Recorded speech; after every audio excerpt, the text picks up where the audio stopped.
Prépa maquée, prépa ratée, c'est ce qu'on dit, non? Ouais, bienvenue sur le jour 4 de mon calendrier de l'avant de mes anecdotes étudiantes. Et aujourd'hui, il va être placé sous le signe de l'amour. Et vous allez voir comment j'ai décidé de flirter avec une meuf au pire moment de la prépa. Mais avant, moi je m'appelle Rocha, on parle d'actu et de vie étudiante, du coup, abonne-toi pour plus de contenu. On est en 2018. Vous allez faire quoi si je mets pas de contexte? J'avais fait ma deuxième année de prépa. Et après, en 2019, j'avais redoublé. T'as des concours. T'as des concours écrits et des oraux pour les écoles d'ingénieurs. Et c'est très long, c'est très dur.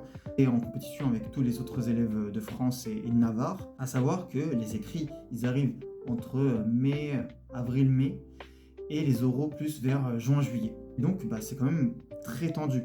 Tu craques. Au bout d'un moment, tu craques. Et j'ai craqué, j'étais un malade, j'ai craqué. Donc, je rappelle bien, je suis en 5,5. C'est ma dernière chance d'avoir des écoles d'ingénieurs, vu que j'ai arrêté la première fois. Et le fou que je suis, le fou du métro que j'incarne, a décidé d'aller tchatcher une meuf. On est à quelques semaines avant les concours. On discute par message. Au bout d'un moment, je vais la voir. Donc, je fais quand même des allers-retours et tout. En gros, ça vient me perturber mentalement. Donc, je fais les écrits, mais je reste quand même focus. Entre les écrits et les oraux, il y a toujours une période où on est un peu plus chill, mais on réserve pour les oraux, mais il n'y a plus de pression pour les écrits. Donc, on attend quand même les résultats. Il faut revoir tout le programme, faut s'endurcir, parce que les oraux, c'est autre chose. C'est vraiment une autre paire de manches. Je parle toujours avec cette meuf. C'est rien de bien sérieux.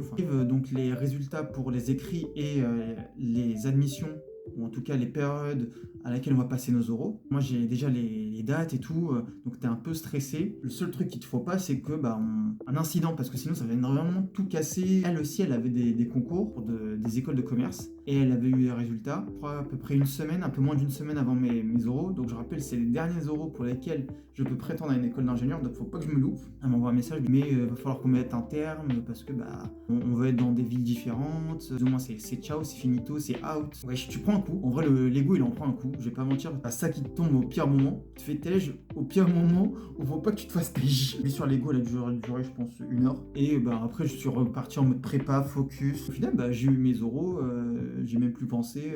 J'en parlais avec un de mes amis qui disait le pire truc qu'il fallait faire, tu l'as fait. Prépa maquée, prépa ratée, presque ratée. J'ai failli. Je pense aussi que ça m'a énormément appris sur les relations humaines de manière générale. Les attentes de chacun, le contexte, ce qu'on essaye d'apporter ou ce qu'on essaye de combler. Et toi, est-ce que tu as déjà flirté en plein période d'examen? Moi vraiment, je veux savoir, dites-le moi en commentaire. Et nous, on se retrouve demain pour la prochaine anecdote. A plus!